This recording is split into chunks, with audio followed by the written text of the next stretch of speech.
Assalamualaikum warahmatullahi wabarakatuh.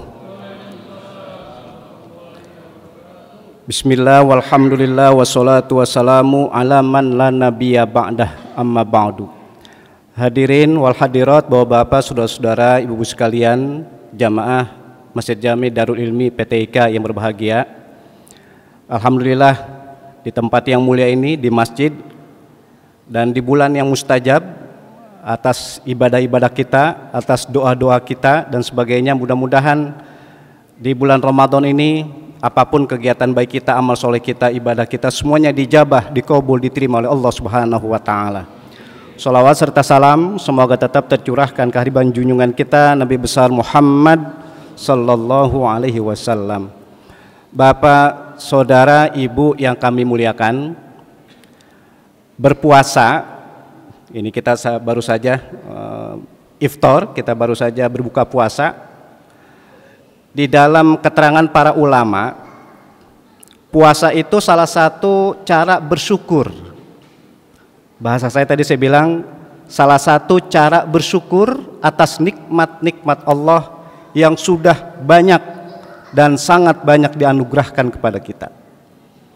Makanya keterangan para ulama, puasa itu sarana yang paling tepat kita meningkatkan ibadah. Sekali lagi tanda kutip, puasa itu salah satu cara atau sarana yang paling tepat kita menambah keimanan kita, menambah kualitas atau mutu ibadah kita, itu salah satunya dengan cara berpuasa. Dalam kaidah atau qaidah atau pedoman ilmu ushul fikih mafhum khalafah, puasa juga salah satu cara untuk kita meredam, untuk menahan, menghindari kemaksiatan-kemaksiatan yang potensi kita lakukan. Maka intinya orang berpuasa, yang tadi sudah dikemukakan oleh MC kita, Pak Suprapto, bahwa puasa itu adalah sarana bersyukur kepada Allah Subhanahu wa Ta'ala. Maka di dalam Al-Quran, ayat yang sangat terkenal dan insya Allah kita sudah hafal, a'udzubillahi minasyaitonirrajim, la in syakartum la azidannakum wa la in kafartum inna adzabi lasyadid.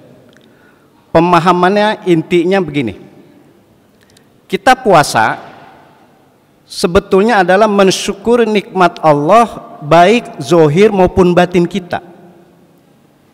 Kalau zohir ya fisik, selain fisik apa?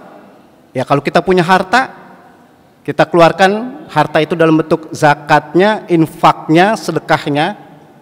Itu simbol ketika kita berpuasa itu bersyukur kepada Allah. Kalau secara batin, nah ini yang sangat menarik ini, bahwa bapak, saudara-saudara, ibu sekalian, bersyukur melalui batin apa? Ketika kita mulai puasa dari subuh sampai maghrib tadi, itu di rumah kita, di tempat kita, makanan, minuman yang halal, bahkan suami istri yang asalnya boleh mengkonsumsi makanan, minuman, dan hubungan intim suami istri, tapi ketika puasa haram hukumnya. Makanya kebetulan hari Kamis kemarin, Kamis pagi, saya ngisi pengajian di masjid ini juga, saya kemukakan begini, ada waktunya sesuatu yang halal jadi haram. Kita kalau setelah subuh, makanan minuman di rumah kita jadi haram kita konsumsi. Bahkan keterangan ulama fikih, buat ibu-ibu nih sekalian ya, itu kalau ada orang kerja di rumah kita, kenapa saya panggil ibu-ibu? Bisa jadi ada di rumah asisten rumah tangga, dia dalam keadaan puasa atau dalam keadaan tidak puasa, atau ada non muslim yang kerja di rumah kita, kalau siang hari di bulan Ramadan kita menyiapkan makanan minuman buat mereka, haram hukumnya. Jadi bukan kita saja yang gak boleh, kita menyiapkan orang untuk makan minum di rumah kita haram. Bukan karena mereka, contoh begini, karena non muslim udahlah nggak apa-apa kita kasih makan, kita kasih minum, tetap haram. Makanya kalau non muslim aja haram kita siapkan makanan minuman, jangan muncul opo maneh, apalagi kalau orang Islam. Sama juga kita membenarkan berdakwah boleh untuk tidak puasa Ramadan. Maka hebat Dan sangat-sangat hebat ungkapan para ulama, jangankan kita yang mengkonsumsi, kita menyiapkan orang saja hukumnya haram. Nah ini intinya tadi saya bilang bahwa Bapak, saudara-saudara, ibu sekalian, kita ini puasa itu salah satu mensyukuri nikmat Allah. Baik nikmat Allah yang sudah diberikan kepada kita dalam bentuk zohir, maupun nikmat Allah yang sudah diberikan kepada kita dalam bentuk batin.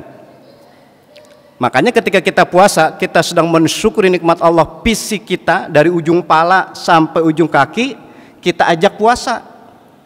Dalam waktu bersamaan, tadi saya bilang bukan fisik aja, zohir. Bukan zohir aja, batin juga. Apa maksudnya batin? Ketika kita puasa Ramadan, kita tidak ghibah. Sekali lagi, ketika kita puasa Ramadan, kita tidak membicarakan keburukan orang lain. Kalau orang Jawa nyebutnya ngerasani wong katanya. Jadi lagi puasa tidak membicarakan keburukan orang lain, tidak memfitnah, tidak hasud dan sebagainya. Itu kita sedang mensyukuri nikmat Allah dalam bentuk batin. Maka intinya ketika kita berpuasa bersyukur kepada Allah agar fisik kita pakai buat ibadah, dalam waktu bersamaan batin kita itu menghindari dari perbuatan-perbuatan maksiat. Ma'asyiral muslimin wal muslimat, bahwa Bapak, saudara-saudara, ibu sekalian, jamaah sholat tarawih yang berbahagia. Sebelum saya tutup, saya akan ungkapkan salah satu ungkapan ulama dalam kitab namanya Daqaiqul Akhbar. Pemahamannya begini. Ini ada sama kita nih, saya bilang ada sama kita apa saja itu akan diminta pertanggungjawaban. Harta akan diminta pertanggungjawabannya, fisik akan diminta pertanggungjawabannya, bahkan kalau kita punya jabatan pun akan diminta pertanggungjawabannya nanti pada hari kiamat. Makanya orang-orang soleh pun, orang-orang solehah pun itu akan meninggal, itu sudah ada ketentuan husnul khotimah dan nauzubillah su'ul khotimah. Ini yang akan saya mukakan, ada kisah riwayat dalam kitab Daqaiqul Akhbar begini. Suatu saat Allah Subhanahu wa taala memerintahkan kepada malaikatul maut, maksudnya malaikatul maut itu pencabut nyawa, untuk mencabut roh orang yang soleh. Ibu-ibu, kata-kata soleh itu bukan berarti perempuan, bukan berarti orang laki aja, termasuk orang perempuan juga. Sebab cara ngaji bahasa Arab, kalau lapaznya laki-laki, perempuan ikut. Kalau lapaznya perempuan, laki-laki nggak ikut. Makanya saya nyebutnya orang soleh aja. Berarti orang perempuan pun potensi menjadi soleha. Gini, kembali tadi. Jadi Allah memerintahkan kepada malaikatul maut mencabut ruh atau roh orang yang soleh. Ketika malaikatul maut akan mencabut nyawa orang soleh itu, umumnya, ini secara keilmiahan ya, dan secara agama, bahwa setiap manusia yang alami ya, itu akan diambil ruhnya melalui mulut. Itu alami. Manusia ketika akan diambil nyawanya, akan diambil ruhnya melalui mulut. Ternyata ketika malaikatul maut akan mencabut roh orang yang soleh melalui mulut, ternyata mulut protes. Wahai malaikatul maut, wahai malaikat pencabut nyawa, pencabut ruh, jangan kau cabut ruh orang yang soleh ini melalui aku, kata mulut. Akhirnya ditanya sama malaikatul maut, kenapa? Sebab aku suka, aku betah dipakai oleh orang soleh ini. Sebab aku, mulut, dipergunakan oleh orang soleh ini bicara yang baik-baik saja. Kalau kamu ingin mencabut nyawa orang soleh ini, jangan melalui aku, kata mulut. Akhirnya malaikatul maut pindah melalui anggota tubuh yang lain. Di dalam kitab Daqaiqul Akhbar disebutkan melalui mata. Ketika nyawa orang soleh ini akan dicabut ruhnya melalui mata, mata pun protes. Artinya protes itu menerima. Wahai malaikatul maut, jangan kau cabut nyawa orang solehin melalui aku, kata mata. Kenapa? Sebab mata ini, aku ini senang dipakai oleh orang soleh ini untuk melihat hal-hal yang baik saja. Ternyata ini baru dua nih anggota tubuh melarang malaikatul maut mencabut nyawa orang soleh ini. Akhirnya malaikatul maut melalui anggota tubuh yang lain, melalui tangan. Tangan pun protes. Jangan kau cabut nyawa orang ini melalui aku, kata tangan. Sebab apa? Aku suka sebagai tangan ini dipakai oleh orang soleh ini untuk hal-hal yang baik saja, untuk kebaikan dan seterusnya dan seterusnya. Akhirnya ujung-ujungnya sampai kaki. Ini terakhir ini, melalui kaki pun melarang. Wahai malaikatul maut, jangan kau cabut nyawa orang solehin melalui aku, kata kaki. Kenapa? Sebab aku ini, kaki ini senang dipakai oleh orang yang soleh ini, sebab aku dipakai untuk ya kayak gini nih. Kita ke masjid, dipakai buat ke musola, dipakai buat silaturahim, ke majlis talim dan sebagainya. Intinya dari seluruh anggota tubuh itu yang diwakili oleh mulut, diwakili oleh mata, tangan sampai kaki, itu dalam kitab Riyadhus Shalihinnya Imam Nawawi dijelaskan, dalam tubuh kita ini ada 300 persendian.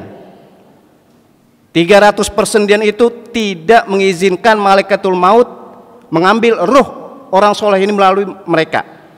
Yang diwakili tadi itu mata, mulut, mata, tangan, kaki. Akhirnya kesimpulannya, malaikatul maut bahasa kita melapor kepada Allah Subhanahu wa taala, "Ya Allah, Engkau perintahkan aku mengambil ruh nyawa orang soleh ini, ternyata seluruh anggota tubuhnya melarang. Ternyata seluruh anggota tubuhnya suka, senang dan betah karena dipakai buat hal-hal yang baik saja." Akhirnya kata Allah Subhanahu wa taala, "Kalau begitu kau cabut nyawa orang itu, kau cabut ruh orang itu, jangan melalui anggota tubuhnya, akan tapi kau panggil saja." Itulah salah satu maksud ilmiahnya ayat, ya ayat Tuhan nafsul mutmainnah, irja'i ila rabbiki radiyatan mardiyah fadkhuli fi ibadi wadkhuli jannati. Intinya bahwa Bapak, saudara-saudara, ibu sekalian, kita hidup di dunia, semua yang ada sama kita secara spesifik, secara khusus fisik kita itu akan diminta pertanggungjawaban nanti pada hari kiamat. Dan pengaruh sekali kalau kita pakai buat kebaikan, maka seluruh anggota tubuh kita betah dan menjadi saksi kebaikan kita nanti pada hari kiamat. Tapi nauzubillah, tsumma nauzubillah, kita berlindung pada Allah. Kalau ada orang, jangan kita, kalau ada orang berbuat maksiat, itu jangankan dilihat oleh orang lain, jangankan diketahui oleh orang lain, anggota tubuhnya sendiri pun akan menjadi saksi keburukan pada hari kiamat nanti. Oleh karena itu kita mohon berlindung.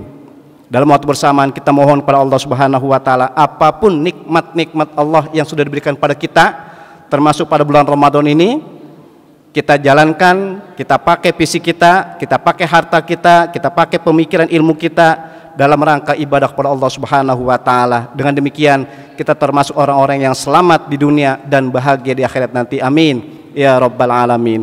Ma'asyiral muslimin wal muslimat, jamaah salat tarawih yang kami muliakan, ini yang dapat saya sampaikan. Intinya kita bersyukur pada Allah. Salah satu cara bersyukur kepada Allah yang akurat dan yang sangat manjur adalah ibadah puasa.